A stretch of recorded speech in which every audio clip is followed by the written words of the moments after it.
Shalom, pendekar iman yang keempat dari ke-13 pendekar iman, saya akan bertanya kepada Anda sekalian, apabila kita mendengar istilah sang pembunuh raksasa, maka yang teringat adalah Daud. Ya.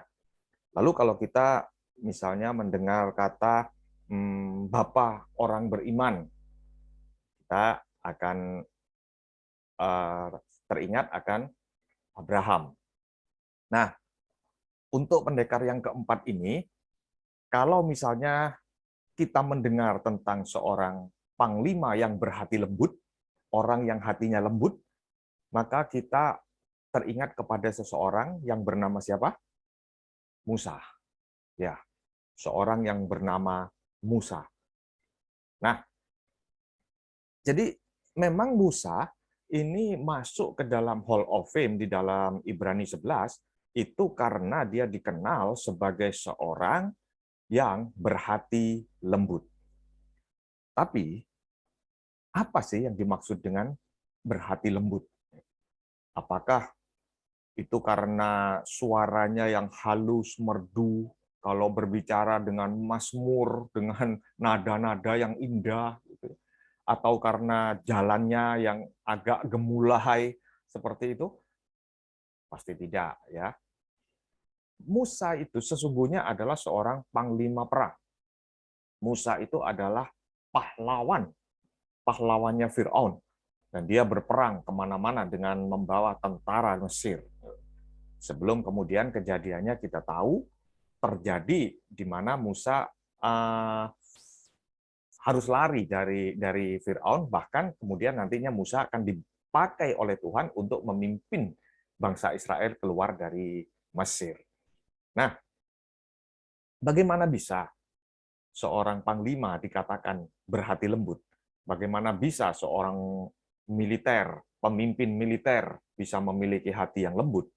Jadi tentu lembut ini memiliki pengertian yang berbeda dengan yang mungkin kita bayangkan. Lawan kata dari hati yang lembut adalah hati yang keras. Keras hati. Hati yang keras artinya hati yang tidak bisa berubah. Tapi Musa dikatakan berhati lembut. Ya, ayatnya Bilangan 12 ayat 3 saya bacakan. Adapun Musa ialah seorang yang sangat lembut hatinya, lebih dari setiap manusia yang ada di atas muka bumi ini. Bukan main. Nah, kalau kita sudah tahu lawan kata daripada lembut hati itu adalah keras hati, maka keras hati adalah artinya tegar tengkuk, tidak mau berubah, tidak bisa diubahkan. Pokoknya pasti nih, pokoknya kenceng seperti ini, kekeh sumekeh, dipertahankan, nggak mau, bos. Pokoknya ini yang benar, nggak peduli. Nah, lawan katanya lembut hati. Jadi, definisi dari lembut hati yang lembut adalah orang yang hatinya mau berubah. Lebih spesifik lagi, orang yang hatinya mau diubahkan oleh kuasa Tuhan, oleh Roh Kudus. Mau dibentuk, mau dijadikan satu ciptaan yang baru, dijadikan menjadi manusia yang baru, yang lebih sesuai dengan kehendak Tuhan. Kita lihat, Musa mengalami periode di dalam kehidupannya. Ya, pertama, dia adalah orang yang sangat berarti. Seorang pimpinan militer, seorang panglima perang. Kemudian, Musa harus lari dan dia harus belajar di padang penggembalaan selama 40 tahun. Musa harus belajar bahwa I am nothing, bahwa aku sebetulnya tidak bisa apa-apa. Aku sebetulnya bukan apa-apa. Dari seorang pimpinan, dia dibalikkan dan harus belajar memiliki hati yang mau diubah, menyadari bahwa aku bukan siapa-siapa. Sebagai seorang panglima, tentu Musa cakap, tentu Musa orang yang bisa mengeluarkan perintah, komando. Tapi setelah mengalami pembentukan dari Tuhan, dia begitu rendah hati dan dia mengatakan, Tuhan, aku orang yang tidak cakap, bahkan untuk berbicara pun aku tidak cakap. Sampai Tuhan sediakan Harun buat Musa untuk sama-sama menjalankan rencana Tuhan.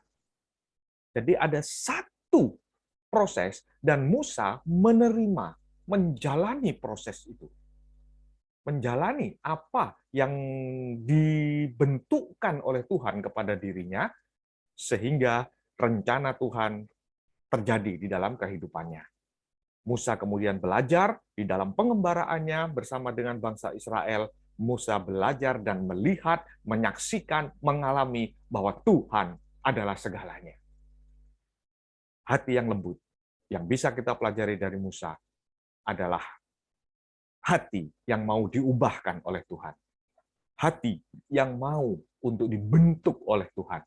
Jangan kekeh, jangan mempertahankan prinsip-prinsip yang mungkin kita bangun untuk membentengi, untuk menjaga kewibawaan, menjaga pride kita.